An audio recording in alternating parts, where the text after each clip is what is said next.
묵상하며 기도할 말씀은 사도행전 4장 1절부터 12절 말씀입니다. 사도행전 4장 1절부터 12절 말씀을 우리 한 절씩 나누어서 말씀을 읽도록 하겠습니다. 4장 1절부터 12절 말씀입니다.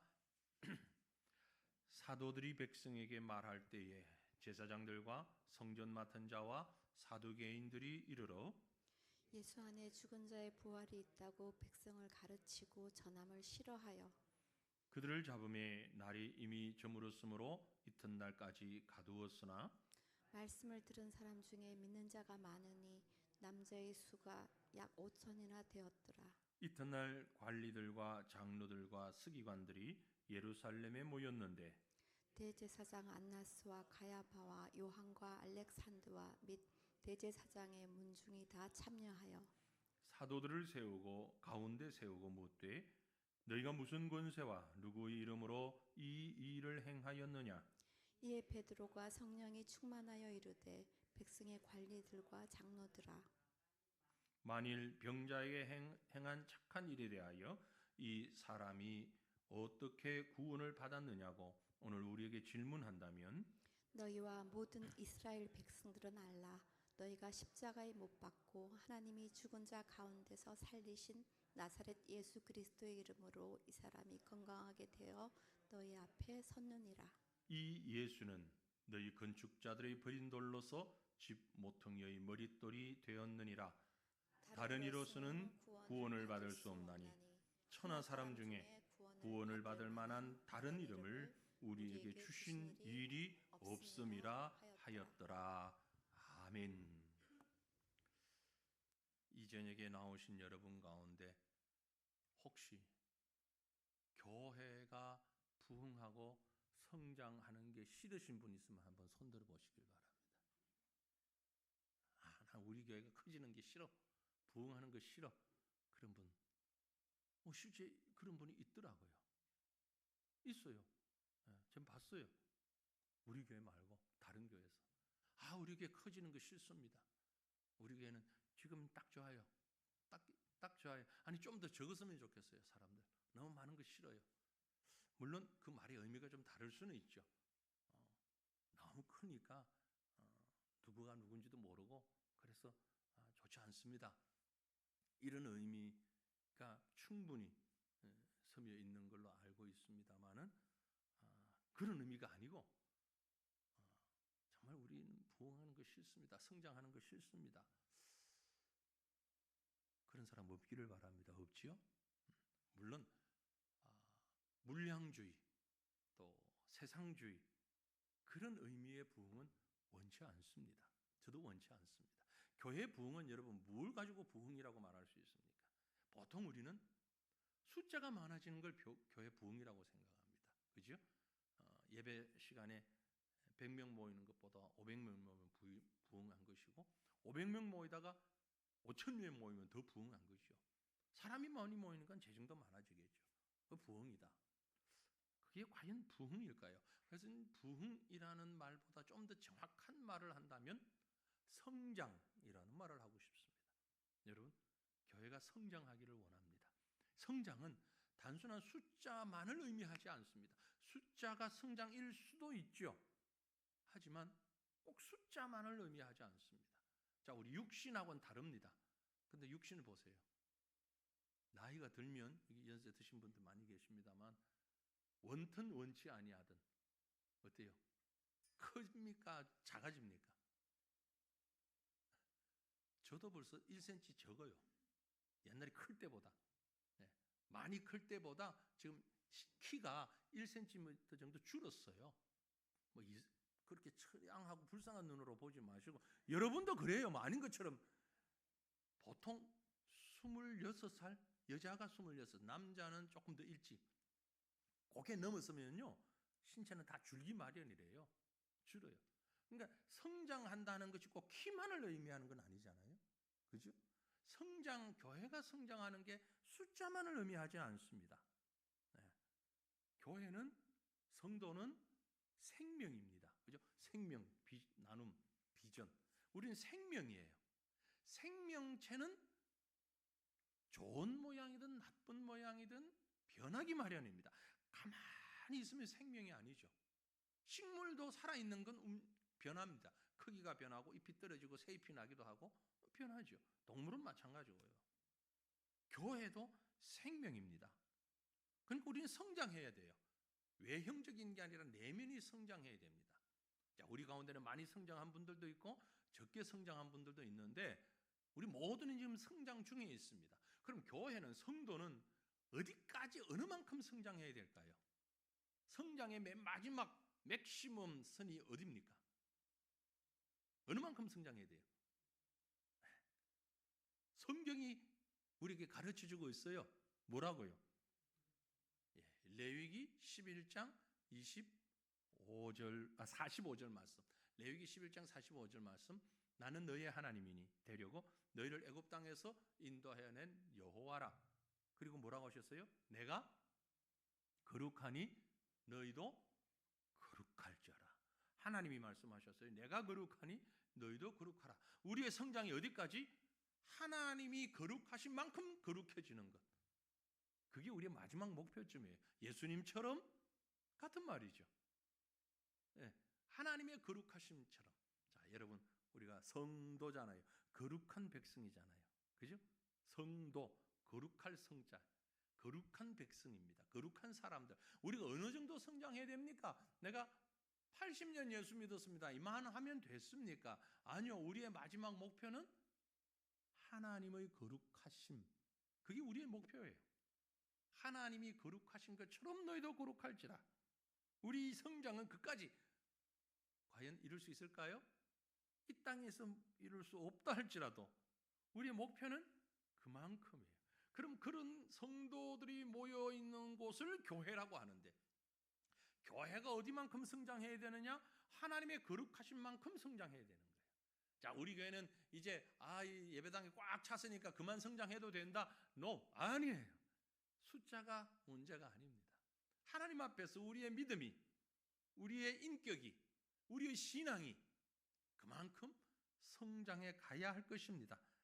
자, 그러면서 여러분은, 우리는 어느 만큼 성장했습니까? 지금 나이를 말씀드리는 게 아닙니다. 하나님 앞에서 어느 정도의 거룩함을 가지고 있습니까? 부흥하고 성장하는 교회 모델이 우리 사도행전에서 지금 여러 차례 보았습니다. 오순절 사건 이후에 교회가 시작되었습니다. 성령이 주도하시는 부흥의 역사가 나타났습니다. 야, 사도행전에 있는 초대교회에 부흥하는 모습처럼만 우리가 부흥한다면 어떻게 될 것 같아요? 감당이 안 되죠. 감당이 안 돼요. 어린아이가 태어나서 100일까지가 가장 많이 성장하는 시기래요. 급성장하는 시기인데, 여러분, 사람이 그 100일 성장하는 속도로 똑같이 80세까지 성장한다고 생각해 보세요. 어느 만큼 성장할 것 같아요? 바닥에서 지붕까지 올라갑니다. 네, 이만큼 넘게 거의 넘어서요. 우리 그렇게 성장 못해요. 100일 동안에 가장 많이 성장한다 그러죠. 초대교회 모습도 어쩌면 마찬가지예요. 이런 모습이, 이런 교회가 물론 있을 수 있지요. 어떤 교회가? 이제 이 말씀대로 살아가는 교회가. 그래서 우리는 그 모습을 한번 보고 분석하고 우리도 이런 교회가 되게 하옵소서 기도하기를 원합니다. 여기 한 사람 한 사람이 다 교회예요. 우리 한 사람 한 사람이 이런 모습으로 성장하기를 원합니다. 육체의 연령은 지금 상당히 되어도 영적인 연령이 아직 어린아이와 같은 사람이 있습니다. 신앙생활을 한 횟수는 많지만 영적인 연령이 아직 어린아이와 같이 어린 이런 분들도 있어요. 그럼 우리가 하나님 앞에 바른 성장을 하기 위해서는 오늘 샘플로 보여주신, 모범으로 보여주신 이 교회를 한번 볼 수밖에 없는데, 그래서 우리가 이 교회를 보면서 오늘 성장하는 교회의 모습을 바라보고 기도의 제목을 찾고 함께 기도할 수 있기를 바랍니다. 또 오늘 말씀을 이렇게 생각하고 분석해 보니까 크게 두 가지 측면이 나와 있어요. 너무나 뻔한 얘기지만 말씀을 보니까 그게 선명하게 나와 있어요. 무슨 얘기냐면요, 교회 부흥을 원치 않는 사람들이 있어요. 자기만 원치 않을 뿐더러 방해하는 사람들이 있어요. 교회가 성장하는 것을, 영적인 생명이 부흥하고 성장하는 걸 방해하는 자들이 있다 이 말이죠. 간절히 원합니다. 여기 있는 저와 여러분은 이 방해하는 자들의 부류에 들지 않기를 원합니다. 난 그런 데 없는데요. 자, 있는지 없는지 우리 한번 보십시다. 어떤 사람들이 방해를 했는지. 사도행전 2장 37절부터 마지막 절을 보면 당시 교회의 부흥이 정말 폭발적이었다. 폭발적 부흥을 했습니다. 베드로가 능력의 설교를 했을 때 몇 명이 회개했다고요? 3,000명이 회개하고 돌아왔어요. 와, 놀라운 일입니다. 성전 앞에서 구걸하던 나면서부터 걷지 못하던 사람이 일어나 걷기도 하고 뛰기도 하는 기적도 나타났습니다. 이런 분위기 가운데 교회가 막 엄청나게 성장합니다. 그럼 교회가 그렇게 성장할 때 사탄 마귀는 가만히 있냐? 아니에요. 마귀도 부지런히 일합니다. 어떤 모양이든 교회가 생명이 꿈틀거리고 역사가 일어날 때에 사탄도 가만히 있지 않는다는 걸 여러분 꼭 잊지 말고 기억하셔야 됩니다. 교회가 성장하잖아요. 성도가 믿음으로 성장하잖아요. 그럼 사탄도 가만히 안 있습니다. 시험해요. 방해를 해요. 사탄이 제일 잘하는 게 뭐냐면은 방해하는 거예요. 그래서 교회 성장을 극도로 싫어하는 세력들을 세상에 만들어 놓고 방해 작전을 펼치기 시작합니다. 자, 오늘 우리가 읽은 말씀에 자세히 보면은요. 1절, 2절 1절, 2절 보면 사도들이 백성에게 말할 때에 제가 빨간색으로 칠해놨습니다. 제사장들과 성전 맡은 자와 사두개인들이 이르러 예수 안에 죽은 자의 부활이 있다고 백성을 가르치고 전하는 것을 싫어했다. 복음 전하는 걸 싫어했어요. 누구야? 제사장들, 성전 맡은 자나 또 사두개인들. 좀 더 구체적으로 5절, 6절 보면 이런 말씀도 기록되어 있어요. 이튿날 관리들과 장로들과 서기관들이 예루살렘에 모였는데 이제 실명이 나옵니다. 대제사장 안나스와 가야바와 요한과 알렉산더와 및 대제사장의 문중이 다 참여했다. 1절 말씀 그리고 5절 6절 말씀에 언급된 사람들, 제사장들, 성전 맡은 자들, 사두개인들, 관리들, 장로들, 서기관들, 그리고 대제사장 안나스, 가야바, 요한, 알렉산더, 그리고 대제사장의 문중에 있던 사람들, 공통점은요? 이 사람들의 공통점은 당시 사회에서 부유한 지배층, 계급층, 그리고 교회의 지도자층. 당시 구약에서부터 내려오던 유대인 교회에 하나님의 말씀을 듣고 믿고 설명하고 가르치고 이 말씀대로 산다고 앞장서서 일하는 모든 사람들, 모든 지도자들, 세상적으로 교회 안에서 힘 있는 사람들, 동시에 이들이 왜 반대했느냐? 개인의 욕심이 있었기 때문에. 다 나름대로의 권력을 가지고 있는 사람들, 기득권 세력들. 여러분, 교회나 사회나 기득권을 가진 사람들이 사탄의 손에 붙잡히게 되면, 사탄의 하수인이 되면 세상이 감당할 수 없는, 그 교회가 감당할 수 없는 엄청난 힘을 가지고 생명력을 방해하게 되는 거예요. 여러분, 교회가 세워지고 부흥할 때에 교회 성장을 방해하는 사람들이 로마 군인들 아니었습니다. 이방인들 아니었어요. 전혀 교회와 상관없는 사람들, 세상 사람들 아니었어요. 교회 안에 있는 사람들이었어요.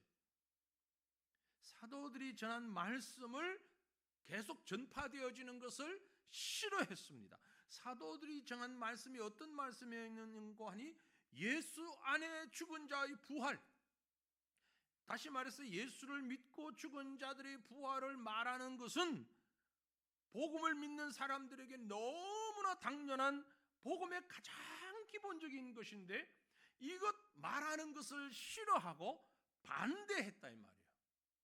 가장 기본적인 예배드리는 일과 기도하는 일과 복음 증거하는 일을 싫어하고 반대한 사람들이 누구냐?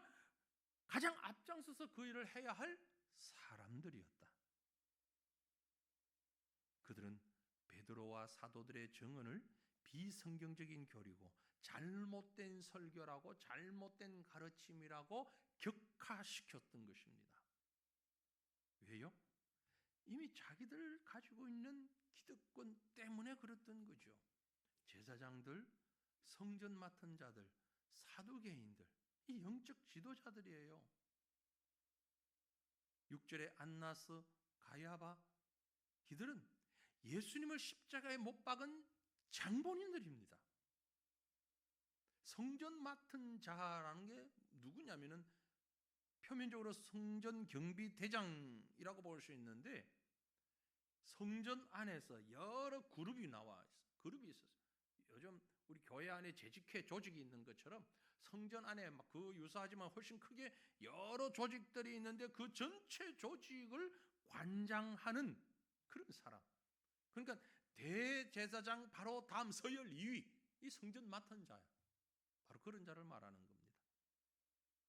사두개인들, 바리새인들, 종교적으로 아주 대립했던 사람들이에요. 그런데 예수 십자가에 못 박게 하는 일에 그리고 예수의 복음을 증거되는 일에는 한 마음으로 지금 막아서고 있는 것입니다. 제사장의 본분이 뭡니까? 백성들을 주님께 인도하고 하나님과 사람 사이의 중보 역할을 하며 인간의 죄를 대신하여 하나님 앞에 간구하고 용서받아야 하는 자들인데 교회의 장로들, 여기 있는 장로는 누구입니까? 가르치는 사람들을 말합니다. 바리새인들을 얘기하는 겁니다. 이들이 한결같이 싫어했습니다. 좀 전에 보았던 5절, 6절 보면 관리들과 장로들과 서기관들이 예루살렘에 모였는데 대제사장 안나스와 가야바와 요한과 알렉산더와 대제사장의 문정이 다 참여해서 그들이 무슨 일을 했느냐? 7절에 보면 사도들을 가운데 세우고 묻되 너희가 무슨 권세와 누구의 이름으로 이 일을 행하였느냐? 이렇게 질문하는 데는 무엇이 근거가 되어 있습니까? 이 권세는 누가 가지고 있다? 우리가 가지고 있는데 왜 우리를 빼고 하나님이 우리에게 이 권세를 주셨는데 하나님이 성전 안에서 가르치는 권세를 우리에게 주셨는데 너희가 왜 베드로와 요한 너희가 왜 일을 하느냐? 이 말씀은 당시 최고의 종교회의 겸 유대인들의 정치적인 최고 의결 기구였던 공회에서 한 말입니다. 요한과 베드로를 세워놓고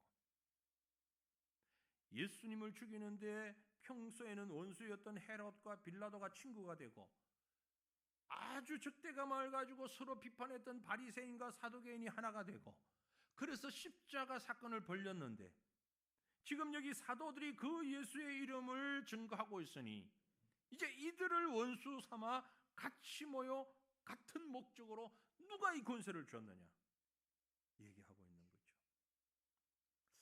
이들이 이렇게 얘기하는 데는 이유가 있습니다. 예수님만 죽이면 끝날 줄 알았어요. 끝이 아니에요. 부활했대요. 믿기 싫지만 많은 사람들이 부활했다고 얘기합니다. 애써 부인해 보려고 하는데 그 예수님을 따라다녔던 제자들이 글쎄 성전 미문에 있는 안전뱅이를 일으키는데 예수 이름으로 일으켰대요. 야 이게 갈수록 태산이요. 예수만 죽이면 끝날 줄 알았는데 이젠 둘 셋 나타난다는 말이 이거 어떻게 하면 좋으냐. 그리고 예루살렘에 많은 사람들이 지금 뒤집어지고 있어요. 3,000명씩 회개했대요. 교회로 모인답니다. 그래서 지금 당시 유대교 교회의 지도자들이 비상대책회의를 모인 거예요. 그곳에 베드로와 요한을 세운 것 말이에요. 왜 비상대책회의를 했을까요? 시기심도 있고 두려움도 있는 거죠. 부담도 있는 거예요. 아니 엄청난 능력을 이 사람들이 행했다는데 우리는 어떻게 해야 되냐? 도대체 우리는 지금 어디에 서야 되냐? 우리 체면, 우리 권위 어떻게 되냐? 그래서 따지고 묻는 말이 누가 이 권세를 너에게 줬느냐? 묻는 거죠. 여러분, 우리가 이 질문을 다시 한번 하나님 앞에서 바르게 돌아보기를 원합니다. 하나님의 말씀을 바르게 전하고 하나님의 교회를 바르게 인도해야 할 자들이 정말 하나님의 복음을 증거하는 사람들에게 하는 말이 요즘 영화에서나 볼 수 있는 우리가 가까이서 보지 못하는 조폭 집단들이 자기 영역에 들어온 딴 사람을 보고 야! 너 누구야? 어디서 굴러먹던 뭐야? 여긴 우리 구역이야. 나가! 왜 여기서 그래? 똑같은 모습이에요. 누가요? 하나님을 앞서 섬긴다는 자들이. 너 뒤에는 누가 있어? 사탄의 손에 붙잡힌 자들이. 자기들은 사탄에 이용당하고 있는 줄 모르면서 그렇게 마치 자기들의 신앙의 바른 양심을 가진 사람들처럼 말하고 행하고 있는 거예요. 여기 계신 많은 분들이 예전에 학교 다닐 때요, 초등학교죠. 아니요, 옛날엔 국민학교라고 그랬어요. 그죠? 저도 국민학교를 다녔는데 참 지금 생각하면 기가 막혔나. 간첩. 어떤 사람이 간첩이요? 자, 그때 공부 잘한 사람 지금 딱 얘기해봐요. 간첩 식별법. 어떤 사람 간첩? 새벽에 산에서 내려오는 사람. 밤중에 이불 덮고 무슨 단파 라디오 듣는 사람. 어떻게 하라 그걸? 새벽에 등산 갔다 오는. 그리고 그림 보면 간첩은 어떻게 생겨서 꼭 까만 선글라스 쓰고. 얼마나 교육이 잘못된 거예요. 간첩 그렇지 않잖아요. 우리 똑같이 몰라요. 표 안 나요. 그게 진짜 간첩이지. 선글라스 쓰고 밤에도 선글라스 쓰고 단파 라디오 듣고 산에서 내려오면서 운동화 신고 구두 신고 산에서 내려오는 사람이 간첩이다. 아니잖아요. 우리 지금 사탄이 우리 속에 들어올 때 꼭 빨간 뿔 달고 삼지창 들고 사탄이 우리에게 들어오는 줄 아세요? 아니에요. 광명한 천사처럼. 누가 봐도 교회를 사랑해. 누가 봐도 하나님의 말씀대로 살아. 누가 봐도 교회의 지도자며 바른 신앙생활을 하는 사람이 아니 특심이 있는 사람이야. 그런데 사탄이 그런 사람을 통해서 일한단 말이에요. 자기도 모르는 사이에, 누구도 모르는 사이에 사탄의 하수인 노릇을 하며 교회 성장을 가로막고 있단 말이에요. 누구처럼? 대제사장, 여기 말하는 바리새인들처럼, 사두개인들처럼. 교회와 아무 상관없는 사람이 길 가다가 너들 왜 그렇게 교회 모이지 마, 이런 사람 없어요. 거의 없다고요. 누가 사탄의 수하에서 생명 성장을 막느냐? 바로 우리 자신들이다. 우리 자신들. 사탄이 잘 이용하는 사람들의 특징이 있습니다. 벌레하고 비슷해요. 여러분, 벌레가 어떤 곳에 많이 정착합니까? 거미줄 쳐져 있고 먼지 많고 큼큼하고 눅눅하고 지저분한 곳에. 어디서 왔는지 벌레가 있잖아요. 깨끗한 곳에 벌레 없잖아요. 예배당 깨끗하잖아요. 지금 지난 토요일 날 또 우리 남전도에서 수고해서 왁스칠을 새로 싹 하니까 더 반짝반짝 깨끗해요. 벌레가 있으면 금방 눈에 띄잖아요. 금방 잡아버려요. 그런데 눅눅하고 어둡고 먼지 많은 곳에 언제 왔는지 벌레가 설지요. 우리 마음도 마찬가지예요. 우리 마음에 불만이 있고 불평이 있고 어둠이 있고 부정적이고 그럴 때 사탄 마귀는 그걸 그대로 알죠. 들어옵니다. 언제 어디서 들어왔는지 몰라. 들어와요. 와서 우리의 심령을 어지럽혀요. 우리 심령을 어지럽혀요. 그리고 하나님의 생명이 성장하지 못하도록 방해하는 일을 하는 거죠.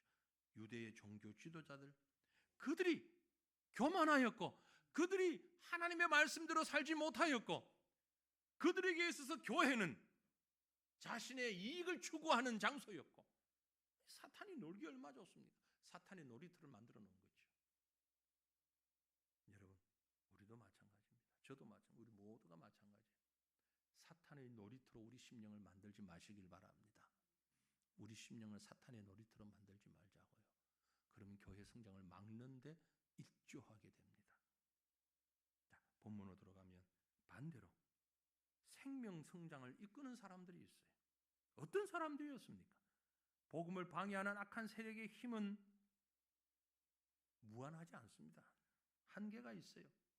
방해하는 세력들이 사도들을 잡아 가두는 것까지는 가능했지만 복음을 가두지는 못했어요. 사도들은 가뒀는데 복음은 가두지 못했어요. 겉으로 볼 때는 아주 위협적이고 힘이 있고 대단한 것 같지만 여러분, 두려워할 이유가 없습니다. 생명 부흥의 역사는 성령이 하십니다. 핍박은 생명 부흥을 막을 수가 없습니다. 본문 4절에 보면 말씀을 들은 사람 중에 믿는 자가 많으니 남자의 수가 약 5천이나 되었다. 이제 3천이 아니고 5천이. 이 말씀이 개종하는 사람의 숫자가 하루에 5천, 하루에 3천 이 말이 아니라 베드로가 잡힌 사건 이후에 뭐 5천일 수도 있고 3천일 수도 있어요. 중요한 건 많았다 이 말이야. 많았다. 셀 수 없이 많았다. 누가 일일이 뭐 워치 가지고 몇 명인지 세봤었겠어요? 컴퓨터로 정리한 것 아니죠. 많은 사람, 수천 명 뿐만이 아닙니다. 베드로의 성령 충만한 부흥의 역사는 계속됐습니다. 방해꾼들의 노력에도 불구하고 지속되었습니다. 8절 보세요. 이에 베드로가 성령이 충만하여 이르되 백성의 관리들아 장로들아. 용기 있는 베드로를 보세요. 이 사람이 3번 부인했던 사람 맞습니까? 맞아요. 바로 그 사람이에요. 계집종 앞에서 3번이나 부인했던 바로 그 사람이에요. 그런데 성령이 충만하니까 두려워하지 않아요. 십자가 당시는 도망가고 부인하고 했지만 지금은 주님이 서셨던 자리 제가 섰습니다. 아마 마음으로 그랬는지 몰라요. 제가 주님처럼 여기에 서서 재판받고 있습니다. 감사합니다. 할렐루야. 그리고 성령 충만해서 백성의 관리들, 장로들을 향하여서 꾸짖는 것이에요. 보통 사람이면 위축되고 겁에 질려 도망갈 수밖에 없는데 베드로라면 더욱더 그래야 되는데 그는 변화되었습니다. 어떻게? 성령의 충만함으로. 성령이 충만해요. 성령이. 베드로가 한 게 아니에요. 하나님의 성령이 하셨어요. 성령의 일꾼이 된 겁니다. 성령의 지배를 받게 된 겁니다. 베드로는 말재주가 없어요. 유식하질 않아요. 용기도 없어요. 한낱 어부였어요. 그런데 성령이 충만하니까 담대하게 말씀 선포하고 담대하게 그 일을 했던 겁니다.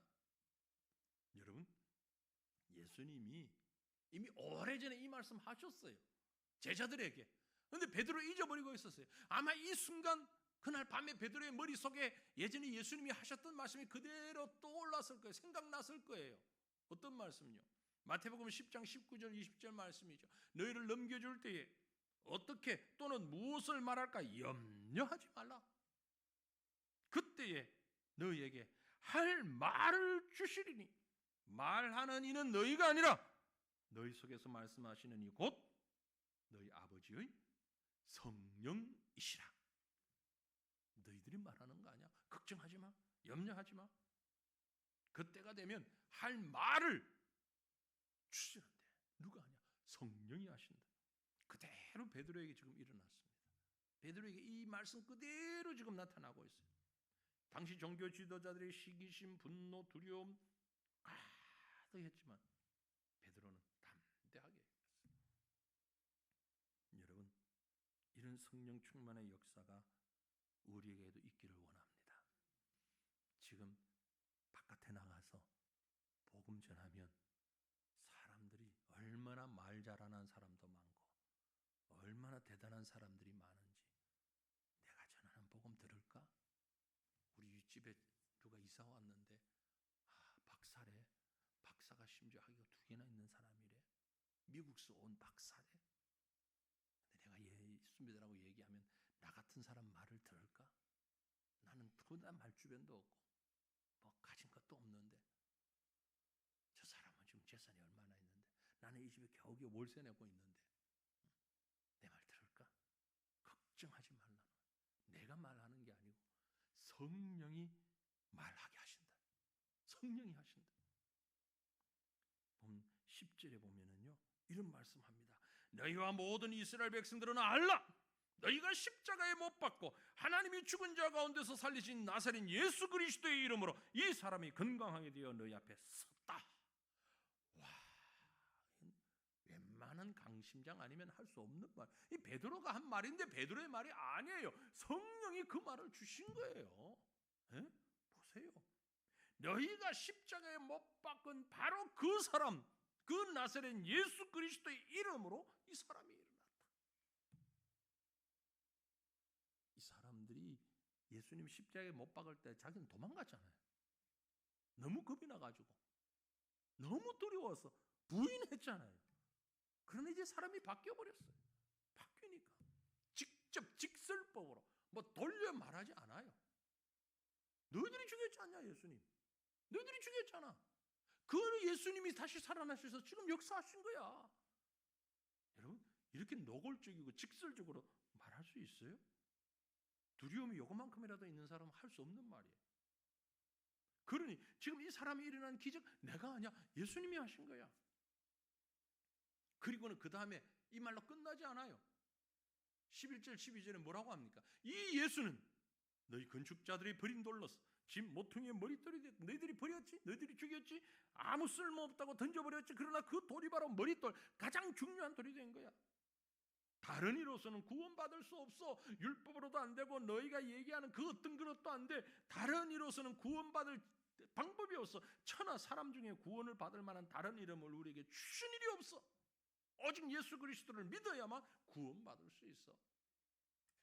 아, 이건 지금요 점쟁이한테 가서 예수 믿어라. 예수 믿지 않으면 죽는다. 그보다 더 강한 말이에요. 아니 우리 같은 사람이 저 과천에 있으니까 여기 아직 있는 정부가 좀 있지요. 법무부도 있고 제가 알기로 몇 개 있어요. 법무부 장관 나오는데 앞에 가가지고 딱 서서 보시오. 예수 믿으시오. 저 사람 뭐 하는 사람이야? 치워. 아니 내 말 좀 들어보라고. 지금 나라가 이 꼴이 된 게 예수 믿어야 돼. 그러면 무슨 취급을 받을지 몰라 우리가. 그죠? 그보다 더 담대한 얘기예요. 천하 인간의 예수 이름 외에 구원받을 만한 다른 이름을 주신 적이 없다. 예수 이름 빼면 아무것도 아니라고. 불신자들이 이 말을 들으면 야 그래서 기독교가 배타적이고 이기적이고 뭐 그런 얘기를 하는데 이기적 배타적 아닙니다. 그 단어는 여기에 붙일 수 있는 말이 아니에요. 여기 붙이는 말 아니에요. 좋은 물건을 보관해 놓은 보물을 넣어 놓은 금고를 열 때는 열쇠는 하나입니다. 아무 열쇠나 갖다 꼽아서 열린다면 그 금고는 보물을 보관할 수가 없어요. 왜 이기적으로 키 하나만 가지고 왜 열어? 여러 이것도 열고 저것도 열고 하지. 그게 이기적이라는 말을 갖다 붙이면 그 무지한 말이잖아요. 예? 금고 열쇠를 가지고 이기적이니 뭐 계산적이니 그런 말은 앞뒤가 안 맞는 말이에요. 구원에 이기적이라는 말은 갖다 붙을 수 없는 말이에요. 왜 꼭 예수 믿어야만 구원받냐? 그건 진리예요. 유일한 진리예요. 바로 그 사실을 증거하고 있는 거예요. 그때 교회가 부흥하는 역사가 나타나는 겁니다. 그때 생명이 성장하는 게 나타나는 겁니다. 이런 진리 위에 섰을 때 교회 성장하기 위해서 뭐 세상적인 방법으로 뭐 길목 좋은 것부터 시작해서 이것저것 뭐 세상적인 방법 다 동원해가지고 아니에요. 오직 예수 그리스도의 진리 위에 설 때, 그리고 성령 충만하여 말씀 증거할 때에, 성령 충만하여 담대히 나아갈 때에 그 영적 생명은 성장할 수 있는 겁니다. 그러므로 사랑하는 성도들이요, 오늘 밤에 우리가 기도하기를 원합니다. 하나님, 내가 악한 사탄 마귀의 도구로 생명을 방해하는 앞잡이가 되지 않게 하시고 복음의 말씀 위에 굳게 서서 세상 사람들이 뭐라고 하든 사회가 뭐라고 하든 오직 예수 그리스도 생명의 복음을 증거하고 이 복음 증거로 인하여서 내 영혼이, 우리 교회가 성장해 갈 수 있도록 하나님 은혜 베풀어 주시옵소서. 이것이 오늘 밤 우리의 기도의 제목이 되기를 원합니다. 사랑하는 성도들이여, 우리가 주님의 성령으로 충만하여서 예수 그리스도의 이름을 담대히 증거하는 복음의 핵심 위에 서는 성도들이, 교회가 될 수 있기를 주님의 이름으로 축원합니다. 우리 함께 기도하기를 원합니다. 이 말씀